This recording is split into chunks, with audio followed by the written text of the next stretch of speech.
We reject the ideology of globalism, and we embrace the doctrine of patriotism. Not only will this tax plan pay for itself, but it will pay down debt. There are moral and legal obligation questions that I think we'll have to wrestle with as a society. When we as people go wobbly on the truth, we go wobbly on America. All you have to do is look at the numbers, look at what we've done. And this is only the beginning. From 100.9 FM WXIR, this is Evidence of Design, and I'm your host, Jason Taylor. Evidence of Design is a live talk show about the political economy. We critique income and wealth inequality and support democratic values. Thank you for listening, and welcome. Good morning, everyone. You're listening to Evidence of Design on 100.9 FM WXIR. This is Saturday, September 7th, so if you are in the same time zone as me, in the same sphere of the universe, we're at the right place at the right time. This is all to say that this is live radio, folks. Welcome. Thanks for tuning in. If you are tuning in now, whether it's through the dial on 100.9 FM, whether it's online at www.1009wxir.com, or on the TuneIn app, thanks for being here. We look forward to having a conversation with you this hour. I'm your host, Jason Taylor, and I'm also joined by my good friends and co-hosts, Matt Treadwell. Good morning. And Mary Lawrence. Good morning. What do we do here on Evidence of Design? We do a whole heck of a lot, don't we, friends? A whole heck of a lot. There was a lot of crickets chirping in that second or two. I had to think about it, sorry. We clearly do a whole heck of a lot here on the show. So, the point of this show is to talk about economic inequality at large. So that manifests in a lot of different ways. And our kind of main thesis is we need to be talking more about why there is so much economic inequality. That's really important. We're talking about wealth, we're talking about income, and how that affects other aspects of society, like race, gender, etc., etc., etc. We also like to promote social justice and democratic values. That's what we're all about. If you agree with us, let us know. If you disagree with us, let us know. And you can do that a number of ways throughout the hour. We are live for you, so you can give us a ring at OMG, what's the number? 585-219-8889. I still always want to give out my cell phone number when I think of a number to say. I mean, that would also be effective, but, Default, yeah. It wouldn't get anyone on the air very easily.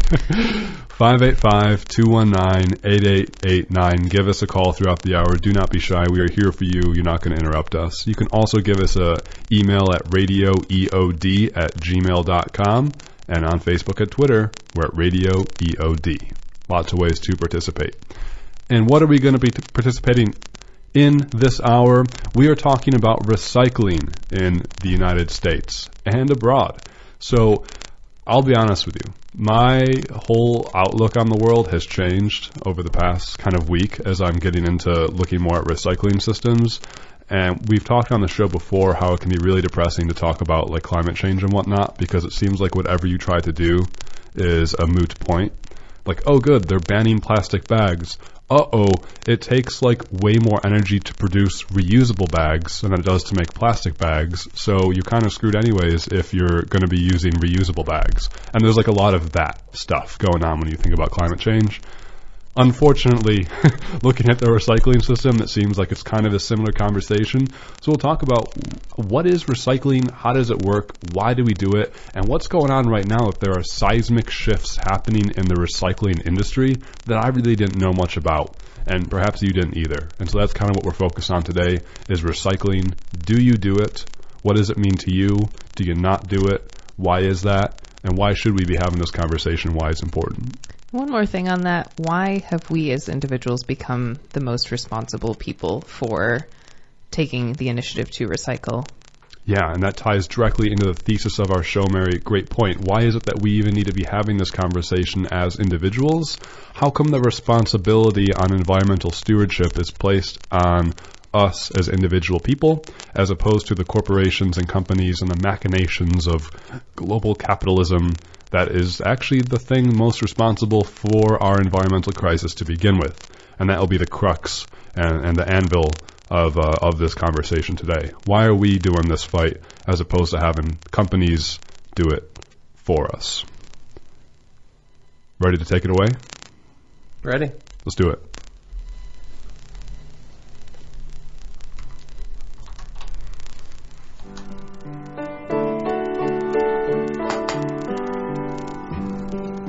Well, I dreamed I saw the knights in armor coming, saying something about a queen. There were peasants singing and drummers drumming, and the archers split the tree. There was a fanfare blowing to the sun that was floating on the breeze. Look at Mother Nature on the run in the 1970s. Look at Mother Nature on the run in the 1970s. I was lying in a burned out basement. After the Gold Rush by Neil Young.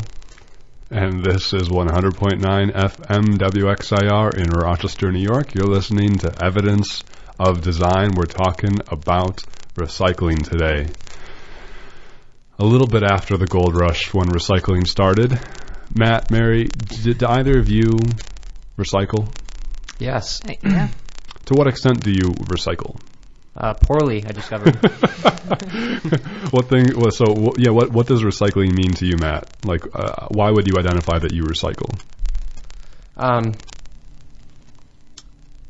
Mostly because my family consumes a lot of bottled water, and a lot of that all of that we essentially take to Wegmans to have, our local Wegmans to have recycled and processed. So just bottles of water you recycle? Well, I would say that's chiefly it. I mean, we do consume a fair bit. I mean, I don't, but I know we consume a fair bit of soda as well. Yeah. Paper, cardboard, plastics. Paper, cardboard, like a lot of frozen pizzas. Mm-hmm. Put those in the recycling bin. The blue bin? Green bin, yep. Uh-oh. Getting complicated. It is getting complicated. Yeah. It's about to get a lot more complicated. Yeah, it is. Mary? Yeah, so I have an interesting history with recycling that I didn't realize was unusual until more recently, but I grew up recycling pretty intensively because my parents did. We would separate, I think the person who collected our trash would only collect things in a certain way, so we had trash, and we had a paper bin, and then we had a refundable bottles bin, and an other recycling bin. So it was like separated, I think. So we had paper in one, and then glass and plastic recyclables in another, and then refundable bottles in another. And we would actually, take those to a refund center and get money back for them. And when I lived in Germany, I also had a different experience with recycling, and it was similar to growing up where we'd have like 4 different bottles or 4 different bins to put things in, and there was like a glass bottle bin in the middle of the neighborhood that everyone would bring, and you would separate green bottles and clear bottles and brown bottles. And also because it was Germany, there were certain times that you could not throw them in, like during the middle of the day, and because they were loud. And here, like in Rochester, it actually has, shifted down to where there's like trash and there's single stream recycling here. Yeah. Which is pretty new to me. So now we have just one bin for all the recycling. Mm-hmm.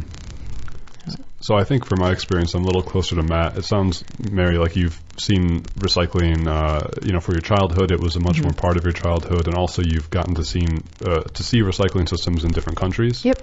I think for Matt, I'm pretty similar. We're like, I don't throw bottles and cans in the garbage. I bring them to get 5 cents because that feels nice, and also like I try to put paper and cardboard in the blue bin or green bin or whatnot, whatever you colloquially want to call it, the curbside recycling bin, or if you have, a private trash company or whatever, the big recycling bin.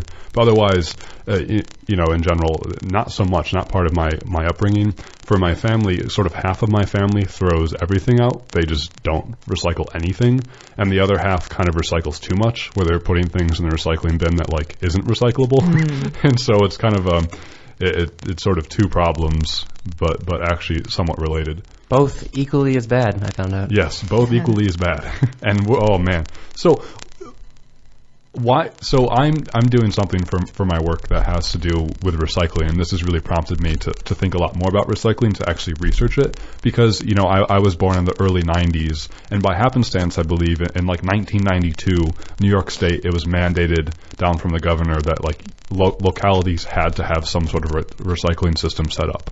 So as a relatively young millennial, my entire life recycling has been a thing, and it's a thing that like has a normative value behind it, that like it's good and you should do it. But you never really know like why you're recycling or the history of recycling, or like there's a trillion questions with it, like what is recyclable and this and that. And you always have these questions. What even do recyclable materials go to? Yeah, what happens once you feel good about putting the correct object in the correct bin? It's like that little game when you're an adolescent and you like put the square block in the square hole and you're like, I did it, like that's kind of like what recycling feels like. I think that's something for toddlers, Jason. Yeah, you were a teenager when you did that? You're right, adolescence.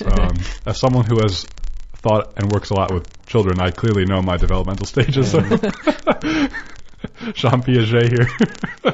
But right, so that's kind of what recycling feels like, I think, to a lot of folks, where it's like put the correct thing in the correct bin, and there's something to say there. But I was born in an era where like recycling's always been a thing, but recycling's actually pretty new. Yeah. And the history of sort of modern recycling comes out of a political economic system where there's a lot of stuff being produced, and like the entire notion of garbage and refuse is kind of constructed out of that capitalist system. Mm-hmm. And so the whole reason why we have so much garbage, of course, is because we have a lot of stuff that's produced in a way that generates a lot of garbage. And so the world doesn't have to be that way, and we don't need to have like recycling systems as the way that they are, but it kind of ends up manifesting that way for us.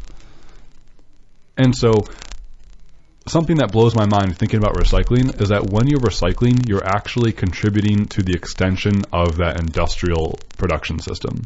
So when we recycle an object, the objects go to a recycling facility in center, and then they're processed, and then they're kind of compacted into these large bales of similarly sized items, and then they're sold off somewhere to be repurposed into another good. Until very recently, that place was China. Yes.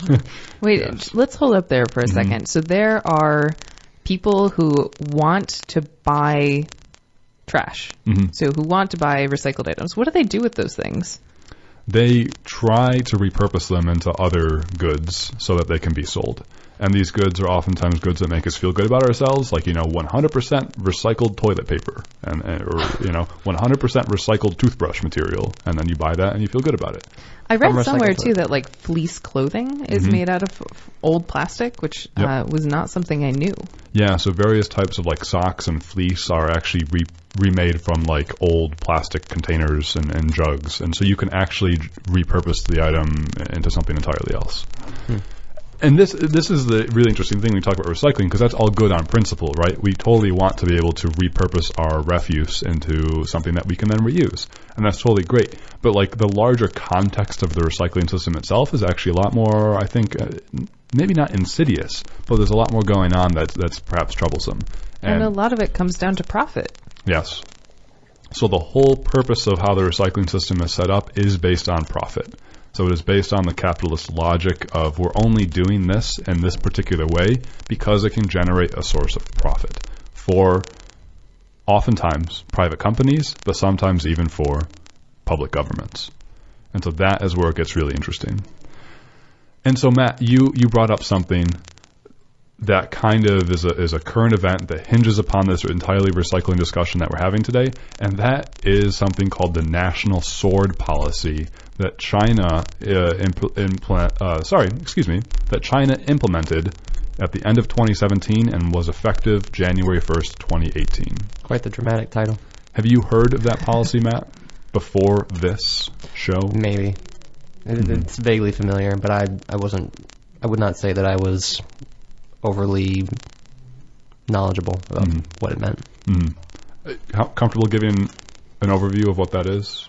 I guess I could say essentially China said in 2017, before enacting on January 1st, 2018, and then taking full effect, I think, in March of that year, that they were not going to be taking any more of 24 different types of recyclable waste. Which and I couldn't list all of them, but I could tell you that many of them are very, like, I guess, popular in how much of that type of waste is produced. In addition to that, they also set very stringent and strict sort of measures that have to be met in terms of the cleanliness of the waste that they still will take in. And I know that many people have criticized those restrictions as being almost impossible to meet. Yeah. And as a result of that policy, there are entire communities, even states in the U.S., not just in the U.S., but also in like Western Europe and other parts of the world, that have been relying on this system of sending a lot of their recyclable waste to China since the late 90s, that many of these communities aren't even recycling recyclable goods anymore because they can't. They don't have a place for it to go. They just throw it out. Can we take a look at how we got to this point, though? Like, why are things getting sent to China in the first place? You know, what shift happened that made many of these Western nations rely on China to process our recycled goods? Yeah, so huge exclamation point here, Mary. Good point. First of all, this blows my mind. For decades, we have been shipping a lot of our recycled materials to China. I had no idea. So when you put something in a blue bin, it is perhaps the likelihood that over the years, that stuff was being hauled onto at the end of its life cycle, be hauled onto a giant shipping container and shipped back to China, where it was sorted and then repurposed. I had no idea that was happening. Exclamation point number 2, right now, over the past 2 years, if you are recycling something, I don't know if this is the case in Monroe County, and I'll be doing further research on this and love to bring guests on the show who know about this stuff. It seems, just from the limited research we did, that Monroe County is a bit more robust than other parts of the nation in terms of recycling. It does seem that way too. But there are other places in this country right now where if you recycle something, even though it might go to like the recycling center and you put your correct block in the correct hole, as in you put the correct item in the correct recycling bin, it is likely that it might end up in landfill anyways at this point. I had no idea that was going on either. It's like mind blown recycling system. For decades we've been shipping things to China, and also right now if you recycle, it might be going to landfill anyways. I think I'd like to talk about the reason that those ships are going to China, though. So one thing that we learned, I mean, I think for a long time, goods were produced in the United States, were sold in the United States, and then the trash was processed or reused, using the first 2 R's. And when, I don't know exactly when this shift happened, I think somewhere in like the mid-1900s, probably post-World War II, when many goods started being produced in China and shipped to the United States, those huge ships would come to the U.S. for goods to be sold, and we didn't have goods to send back to be sold in China. So, it wasn't really cost effective to have those ships be sent back empty. And so what, the solution that was found was to send back the trash from those goods that were sold in the United States that were originally from China in the first place, to be reprocessed in China. So it's like this crazy, I guess, roundabout thing where goods are produced in China, sent to the U.S., sold in the U.S., used there, thrown away, and then the trash is sent back to China. So it creates like this vicious cycle of, just circular shipping. Yeah, and Mary, actually, the whole point of recycling is something called the circular economy, and it's a really simple idea where it's like we should have, a circular chain for all of our goods, such that we can use them and reuse them, and that's kind of the whole point. And that's a brilliant and really interesting example where, like, once China became the world's largest producer of cheap manufactured goods, which I think was more recent than kind of right at the end of World War II. Yeah, I think so too. But once they became sort of the world's largest manufacturer of cheap, manufactured goods and lots of exports, then it was in the incentive for China to. Well, there were people in China and other places in the world who found out, like, wait a second, we can like buy back our recycled materials and turn them into something else. And people essentially found out a way to make a profit. And that's basically the moral of the story. Is like we found out a way to make a profit off of garbage. And cool, that's not necessarily inherently good or bad. And also, though with China, like there's less environmental regulations and there are cheaper. Labor in China is a lot cheaper. Also, things just fall off ships a lot more easily than they fall off land. Right. Yes. What's your point with that? Like, what do you mean? My point with that is, I guess, with ocean pollution, which we haven't really brought in yet, but this doesn't necessarily go even down to environmental restrictions. But I guess there's been a lot of talk on the internet about the huge amount of plastic in the ocean, which is a large concern. And, you don't necessarily think about the fact that the reason that so much trash is in the ocean is because it was put on a ship to be sent across the ocean and some of it fell off. Right. You think of it being like, oh, people are like throwing stuff in the ocean and that's bad. But it's like, people are putting it on a ship and intentionally putting it in the ocean, and then it doesn't always make it to the end point. Right. Yeah, and so, we have this kind of weird amalgamation of historical circumstance and then like sort of rational economic logic where China for a number of decades was receiving the world as refuse.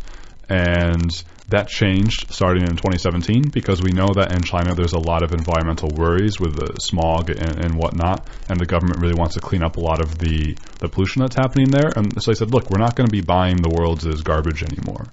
And that has thrown kind of the entire recycling and waste management industry into haywire.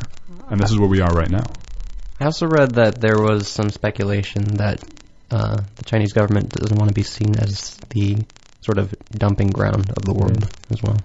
Definitely. As China becomes a lot more powerful, the China of 2019 is different than the China of 2010, which is a lot different than the China of 2000 and, China of 1990. China has changed a lot more than the U.S. has changed in a comparable amount of time period, I would argue. And so China is a phenomenally different country and is arguably the second most powerful, if not the most powerful country in the world right now. And so, yeah, I think like talking about economic rationalism again, it's not economically rational anymore, perhaps, for China to have such an industry where it just like buys other countries as garbage and reuses it. Because it's a lot more advanced now. There's actually a stronger middle class in China. There's actually more service sector jobs and more higher end manufacturing jobs. There's still 1.4 billion people in China, and so it's very different. But so yeah, Matt, I think there's something there too. There's the pollution argument, and then there's like, look, China's different now, and while China might be the second highest polluting country in the world, the U.S. is still. Well, I'm sorry, I don't know if it's China or the U.S. that pollutes more, but I know that the U.S. pollutes most per capita. I think China pollutes more. Yeah, just because I think there's 1.4 billion people. Yeah. And something that we can bring into that too is that a lot of the reason that China has more industry is because the U.S. and other Western nations have outsourced labor to China, right, so that we don't pollute as much here. Yep. Yep. It's almost as if capitalism is just not compatible with life on the planet. With a future life, yeah. It almost. So listeners, we're talking about recycling today. We're kind of getting into a number of different things on 100.9 FM WXAR in Rochester. You're listening to Evidence of Design, and we'd love to hear from you about recycling today. So there was this thing that happened in 2017 and 2018 where China announced to the world that would be no longer accepting a lot of its the world as recycled recyclable or garbage, material. They did that for a number of reasons. I didn't really know about that, and now what's going on right now in the recycling industry is that recycled materials and garbage are filling up in warehouses across the country and in other countries around the world because there's no market now to sell those things to places. So in the past, local governments and private companies could actually sell recycled materials and make a profit off of it to places like China. Now, those companies have to pay people to take the recyclables off them. I never knew the recycling industry worked this way. I thought you were doing a good thing by putting your recyclable in the right box and that magically turns into something good for the environment. It's actually part of a larger, capitalist industrial industry, Not necessarily good, not necessarily bad, but that's just really fascinating to me. And so now we're in a place where the future of our recycling system looks very different. I think one thing to bring up, and I'm not sure, I might have missed this, you might have brought this up already, but just to reiterate, if that's the case, as a result of sort of China taking on this national sword policy, recyclable materials that would have been worth something, that could have been essentially sold, are now actually, there are cases where some of them you almost have to pay to get rid of them. Yep. Which is just so interesting to see how this, at least in my case, it was interesting to learn how the system that feels sort of necessary in order for us to have like a sustainable lifestyle. I mean, at least part of it, right? I know that, of course, reduce, recycle. Recycle in that order. But at the same time, like you said earlier, Jason, recycling has always been this aspect of my life that is something that has been encouraged and that feels necessary in order to maintain some semblance of normalcy with the environment and with society. But to learn that the underpinnings are, in fact, this market-based system is just so jarring. Mm-hmm. I think the main question that comes up for me in thinking about processing recycling and, it's harder now to recycle because China won't accept it is like, why don't we create those centers in the United States and process our recycling here? And I can very quickly answer my own question, which is that it isn't profitable enough. And, labor here tends to be more expensive, and workers' rights legally are different. And I think that is something that maybe as a society we have to decide to change. We have to decide that it is something that is worth doing, and we have to do those other two R's first, not just on an individual level, but on an industrial level. We have to somehow convince manufacturers to produce less, to use less packaging. And we as individuals also have to adhere to that and reuse things more frequently and more readily. Mm-hmm. But it has to go both ways. The society has to support it and individuals have to support it. Mm-hmm. Very powerful points, Mary. We'll spend kind of the remainder of our half an hour of the show today talking about some things that we can still do as individuals to recycle in the right way, but we'll also spend the other half of the remainder of our half of the show, half of a half, talking about Quarter. I think you could argue that that's what it would be. We'll go with it. So the other quarter of our show we'll spend on what you just mentioned, Mary, and that is, why is the burden placed on individuals as opposed to the companies who are producing these fire and forget products to begin with? But first, I think it'd be nice to take a short break here on 100.9 FM WXIR in Rochester. Listeners, during the break, if you want to call in, let us know about recycling, anything surprising you. Do you recycle? Do you not recycle? Let us know. Is there just too much to worry about, and why the heck are we talking about recycling? Not sure. Let us know. 585-219-8889, 585-219-8889. We'll be right back here on 100.9 FM WXIR.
Ray 1 by Shiro Sugisu.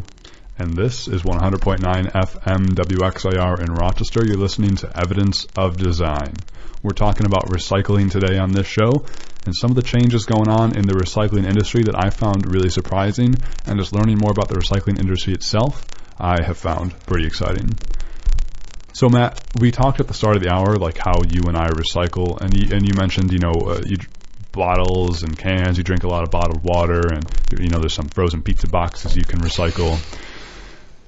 Should we talk about the basics of the recycling system and like what you can recycle and what you can't recycle, going back to the drawing 101?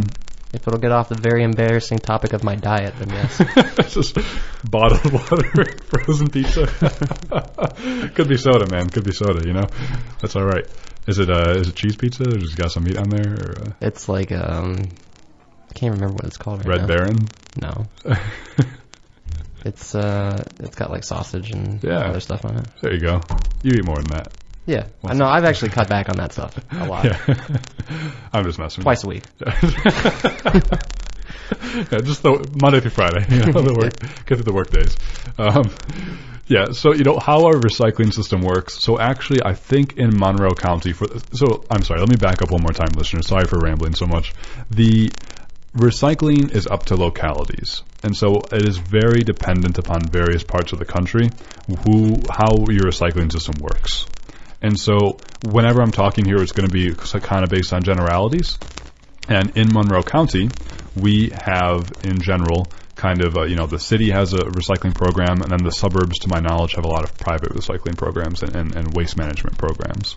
And so in Monroe County, we have something called the here it is. The Monroe County Recycling Center. Wow, very fancy word. But these sort of MRFs, they're called, materials recovery facilities, are places all over the country that kind of are the places that all of your recyclables get to. So when you put something in your blue bin or green bin or whatever else in your recyclable, oftentimes it's going to end up in what's called a materials recovery facility. And this is where the actual kind of recycling process happens, where it's sorted. Yeah, where things are sorted. So this is where if you recycle something that you shouldn't be recycling, it's an issue. And if you do recycle something that you should be recycling, then it gets put into the right category and packed into a bale and then sent off somewhere else. And so we are hearing a little bit of feedback here. I'm not sure if it's just us, but or if it's coming through on the airwaves. But we'll kind of keep going with this, and hopefully no one else is getting the same feedback. But anyways, at this Monroe County Recycling Center, about 75% of all the residents in Monroe County are served by the recycling center. And so that's a lot of people. So if you're recycling, about 75% of our stuff is going there. Mm-hmm. And so that's pretty important. And so when we're recycling things, in general, things have to be either plastics or paper or cardboard or glass or metal. There you go. Real simple, right? It's easy. If it's one of those 5 things, plastic, paper, cardboard, metal, glass. But wait. There's more? There are very different kinds of plastic. Yes. Some of which are not recyclable. Right.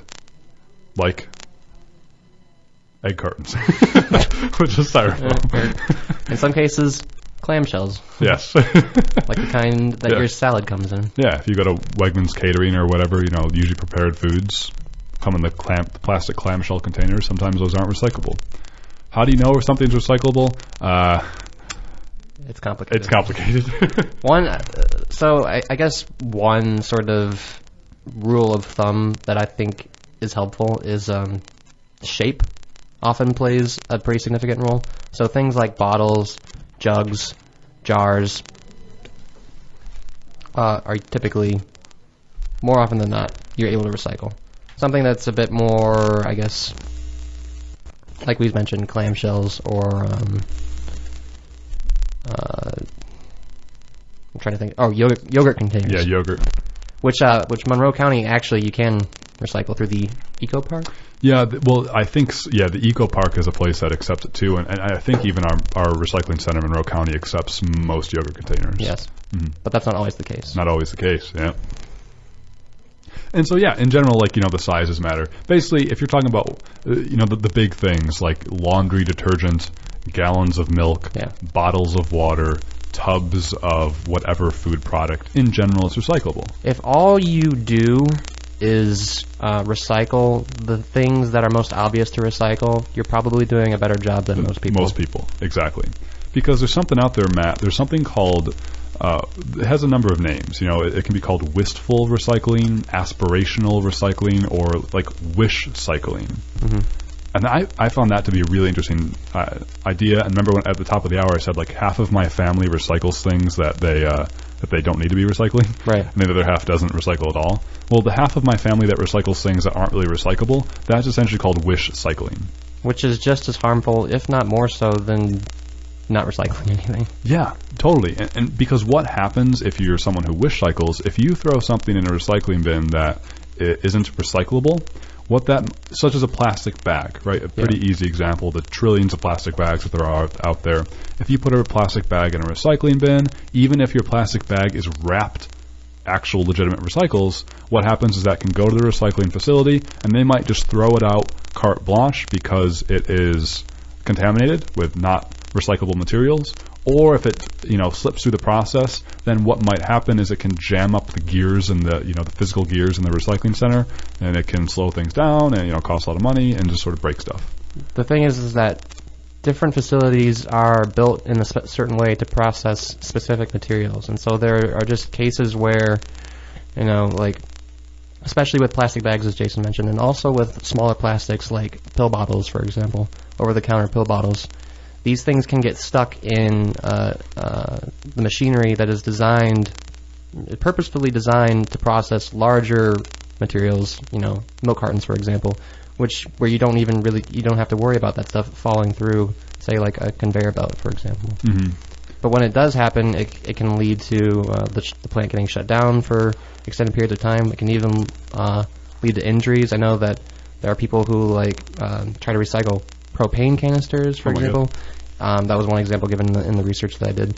And even when a propane canister is spent, there still exists an amount of propane in it that can't be safely discharged. And when that breaches, if that is recycled, there have been cases where there have been explosions, people have been injured. Mm-hmm.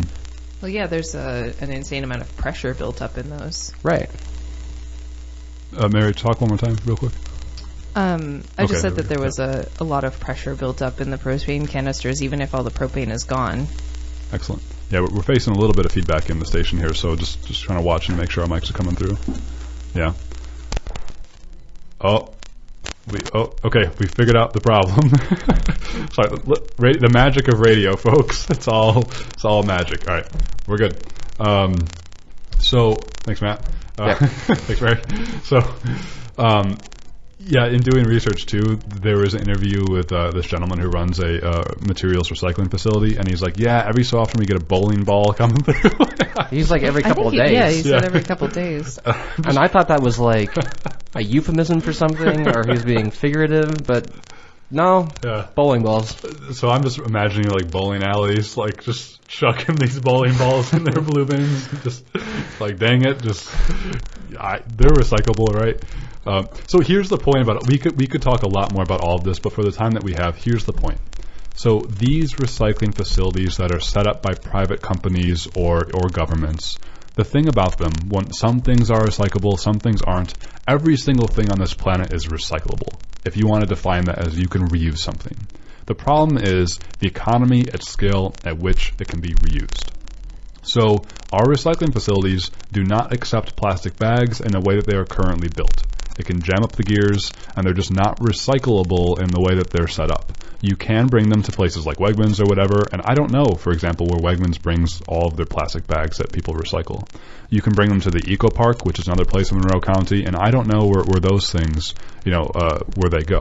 So there are various industrial supply chains that influence the profitability of the things that we recycle, who can accept them and who can't. The way that the current system is currently set up, it's not that plastic bags aren't recyclable, it's not that things can't be reused, it's just that at large to support a society that we have, they don't work as the technology and money allows. If we as a population wanted all of these things to be recyclable in one place at one time, perhaps we could do it if we really wanted to pay more in taxes and invest in that sort of thing. But right now, that's not the way the system works. So when we're talking about recycling, I don't want to come off for like some things are bad, some things are good. It's just the way that things are and how our society is structured. And that leads us nicely into the last part of our conversation today, which is like, why do we have all of these things to begin with? Because we started out the show by saying that recycling and actually garbage and waste is a modern result of the fire and forget nature of our current instantiation of capitalism. And what that means is that we have created a society where it's really easy to get various goods, use those goods, and then throw out the packaging or whatever that wrapped those goods. And that is not an accident. Right. There's nothing natural about that. And that really is the thing that needs to be changed when we're talking about recycling, when we're talking about individuals, in order to actually help our planet and make things better, is actually at the start of the process as opposed to the end of the process. Recycling's at the end. If you want to do better, we got to change the start. And so I want to remind you one last time that you can give us a ring here at 585-219-8889. Again, that's 585-219-8889 if you want to participate in the conversation on 100.9 FM WXIR in Rochester. Let us know about recycling, anything that's on your mind about it. And maybe we can turn our conversation now to talking about how did we get to this place now where we have sort of what we've all been talking about, Matt, me, Mary, talking about the idea that we always kind of thought that recycling was this natural good thing, and we didn't realize that it was a part of a larger capitalist system. Mary, lead us into this journey. I'm not really sure where to go from there. Well, I'm glad you asked me. Yeah, I got you, Matt. I guess one thing that we did listen to or hear when we were researching for this show was the intention with which, objects were created to be thrown away. So when we, I guess, even on social media, when our parents or grandparents' generation talks about the way that they grew up, they didn't grow up, buying things that, they went to the supermarket, but maybe they didn't have as much packaging.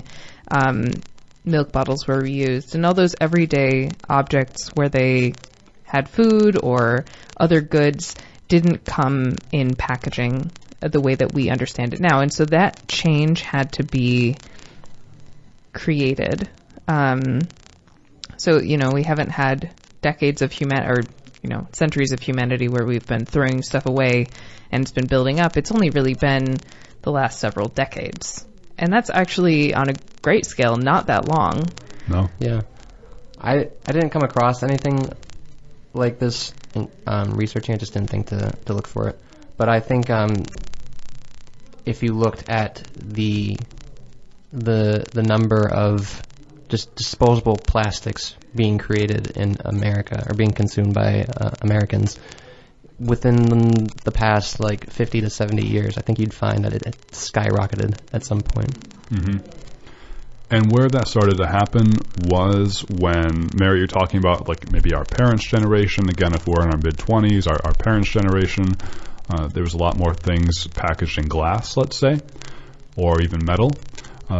What changed is the power of the fossil fuel industry, the oil and gas companies, because plastic is made out of petroleum, which, is in the same chain as oil and gas. So the Koch brothers, names like that, these large fossil fuel industries that generated the roads and the car culture and the lack of mass transit in the United States. Oh, my favorite thing. Yes, all of our favorite things in one horrible stew are wrapped together, where the birth of plastics was out of the lobbying of the oil and gas companies.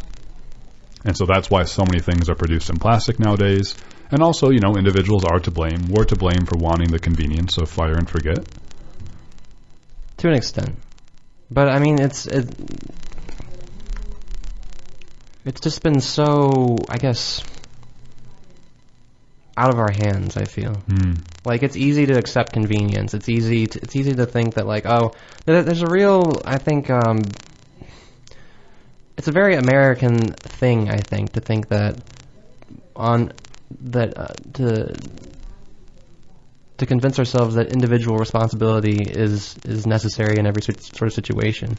But I think just something that's difficult for a lot of people in this country to accept is that this happened without our expressed intention, you know? Like, this was... It was never. We on the bought ballot into box. it, but we didn't realize what we were buying into. Yeah. Right. Yeah. I was saying it was never on the ballot box. You know, we didn't know we were voting for it or not voting for it. And I think that's a strong point, and that gets to the heart of our show, where we're talking about these things that we've never really had a choice over, but affects everything that goes on in our lives. You know, in terms of the political economy. When I say that, and so, Mary, I know you and I. Listens to there's good podcasts out there, and one of them, not to endorse anything, but there's one on NPR called Throughline. It's relatively new, and they sort of have a historical take on things. They sort of track the historical development of various processes in the world, and they did one recently, actually conveniently, on recycling, and they sort of tracked how recycling became an individual issue as opposed to a larger corporate or political issue, and how it became the main thing that we can do as individuals to support beautification, and what they were talking about was anti-litter specifically. Right. And so, out of a half an hour podcast, what was really interesting, their sort of whole argument was that there was various lobbying groups of actually the plastics industry, and at times environmental industries, when they didn't realize the malintentions of the plastics industry. There was a time where the plastics industry was trying to actually say, like, the problem with the country is the litter. It's not the packaging. Because, of course, the plastics industry loves making things wrapped in plastic because that's how they make money. And so, people of course, don't want their environment to be degraded very bad. And so, when people and environmentalists, especially in the 70s, Matt, is your song you played earlier pointed out, Neil Young, as people in the 70s started to become more in tune with this environmental problems of modern capitalism, people were saying, like, all this trash is an issue, and the plastics industry was really capitalizing on that, saying, yeah, it's a litter, it's a problem. As long as you put the square block in the square hole, we'll be okay, right? And so they diverted people's attention away from the root cause of the problem, which is actually the way that we're packaging and producing so many goods to begin with. Yeah. And that's the problem that we're in today, where it's like we lack an infrastructure now in the United States to process all of our recycled materials, and we don't even, and like that's where our conversation is, as opposed to being like first reduce, then reuse. You invent a solution for the problem you created. Yeah. Which is like what the opioid industry is doing, Purdue Pharma, and they're like, they were developing pills that would help people with their addiction, and their addiction was being caused by the pills that they were creating on purpose to get people addicted and to ruin their lives. And again, this all comes back to profit. And it wasn't even to ruin their lives. It's not even about that. It's solely to make profit. Whatever happens as a result of it, who cares? That's a good point. Yeah, I definitely stand corrected on that. Yeah, it's always just about the profit and the externalities. Too bad, whatever the externalities are. And so this is all really interesting to me, So now I kind of am in the doom and gloom place. No, Jason, you're stuck. What do we do? Why am I here? Is there anything good on this less and less green planet of ours? Jason, there's hope. Mary, walk me out of this. Where's the hope? The hope is that the human race goes extinct. There are those who would argue that. I'm not yet agreeing with that position. Mary, where's the hope? Help me out. Oh, man. You can't sound hopeless, too. Oh, no. Well, I guess my hope is to, we have to take a look at what's going on and recognize, so as we've been talking about this whole time, the main reason that we have all of these systems is so that people can create a profit, right? And so I guess what we have to do is change the focus of what that profit is. Maybe if we can, I don't know how to do this, but if we can change the focus of what people want and what is lucrative, then maybe we can change the way that people do things. So my first thought as I mentioned earlier in this episode, is like, okay, all these goods are being produced in China and sold and used in the US and then shipped back to China. So maybe, one step that we can make, which actually wildly is something that Trump wanted to do, is bring production back to the United States. And maybe we need to bring that processing back here too. One thing we didn't touch on at all actually in this episode is the environmental impact of that shipping in and of itself. When those goods are produced halfway around the world and shipped to the United States, that's a whole lot of fuel that needs to be used for the ship to come here. Then it gets put on a train, and then it gets put on buses and other things to be distributed. That in and of itself is a huge environmental impact. And taking that out of the equation would make a really big difference.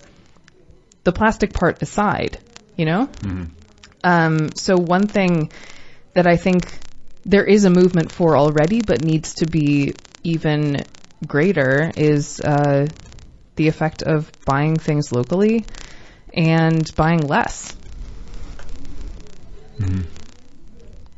I don't necessarily know how to convince people to do that, but one good thing to do, and one thing that we can do individually, is look, as we're buying things, look at where they're made, look at what they're made of, and make decisions based on that. There are a number of companies coming forward that produce things in the U.S. and produce things locally, but they do tend to be more expensive, and so that it becomes a privilege thing. I think that we are in need of a massive paradigm shift.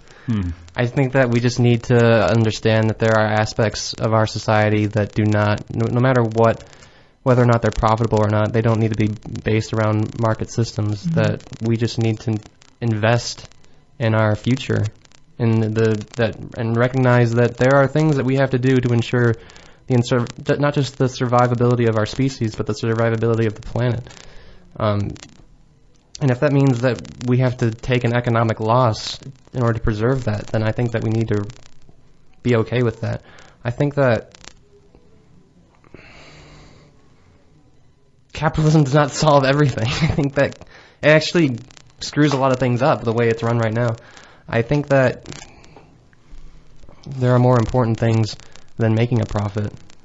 And I know that I can say all that and it'll just sound like, oh yeah, that's easy and stuff. But I think also we need to understand that we can't rely on individuals to solve this problem, and we need to hold the governments and the corporations that are by and far the most heavy contributors, not just to waste, but to climate change, accountable. And we need to, it's great to make lifestyle changes that make you feel better about, your individual impact. But the most important thing by far that you can do is vote and organize and let your voice be heard, and tell people that you can't stand for this. I have a big question as we're ending this episode, and this doesn't have to be something that we talk about right now, but I want to just kind of let it out. And the question is there, or do you think that there is a space for ethical capitalism, or in what we're talking about, is capitalism in its essence not ethical? Yeah, I mean, I think there can be ethical capitalism. It just has to be subservient to something more than just profits. And I'm not talking about conscious capitalism or the movement that's in Rochester or nationally. I'm just talking about, I think more of what Matt's saying, I don't care what you call the system. If you want to call it socialist, communist, capitalist, barter, feudal, I don't care what you call it. Just get at the forefront, just get to a place where we can make goods and services that are sustainable and give people the most power and control over their lives. And I know that's kind of wishy-washy and sounds easy too, but it's got to go beyond jobs, taxes, lower taxes, lower regulation, GDP, growth. That stuff is complete nonsense, hogwash, and it's literally killing us. And a way to solve that, Matt, I think is to vote. And we've come back that a bunch more on this program, and we will keep coming back. There is an election coming up this November for a lot of local seats. That matters. National elections matter too. And it's no secret that I think the current administration and our current political climate is devastating and deplorable, and that's really problematic. And things aren't looking good. So basically, long story short, we need government to work again. If government is not going to work, our society will not survive. And I mean to sound dramatic in a way that's real. The best things that have ever happened, in my opinion, in modern society are things that happen through the will of a strong government with the will of the people. And unless we actually get government, chicken or the egg, we have to start believing in government, and government has to start doing what it needs to do. Until then, keep putting the square blocks and the square holes. Keep trying to recycle. And to wrap up this conversation, there's a lot bigger things out there, and if we really want to hit a home run, we gotta get a new administration. We gotta fix how government works to begin with, not just Democrat or Republican. And folks, let's end on that. The most optimistic thing that we can possibly end on. Just kidding. Thanks for coming with us on this conversation today on Evidence of Design. We like to bring you some different stuff every now and then, as in we try to every week. We were talking about recycling today. It was a grand old time to be here with you. I was your host, Jason Taylor, with good friends and co-hosts Matt Treadwell. Hey. And Mary Lawrence. Don't lose all hope. Don't lose all hope, folks. We always end, this is our 65th show. I would say 45 of our shows, we always end all morose and be like, don't lose hope, folks. And then we Except today I'm actually just saying it. Yeah. Yeah, it's just funny. But thanks for being here, folks. Really appreciate it. Thank you, WXIR, for having platforms for these conversations. You ain't going to find it on corporate radio, that's for sure. So thanks for being here. They're just trying to make a profit. We ain't. So thanks for being here. Thanks for tuning in. Really appreciate y'all in whatever way you were here. Be well, be safe, and bye-bye.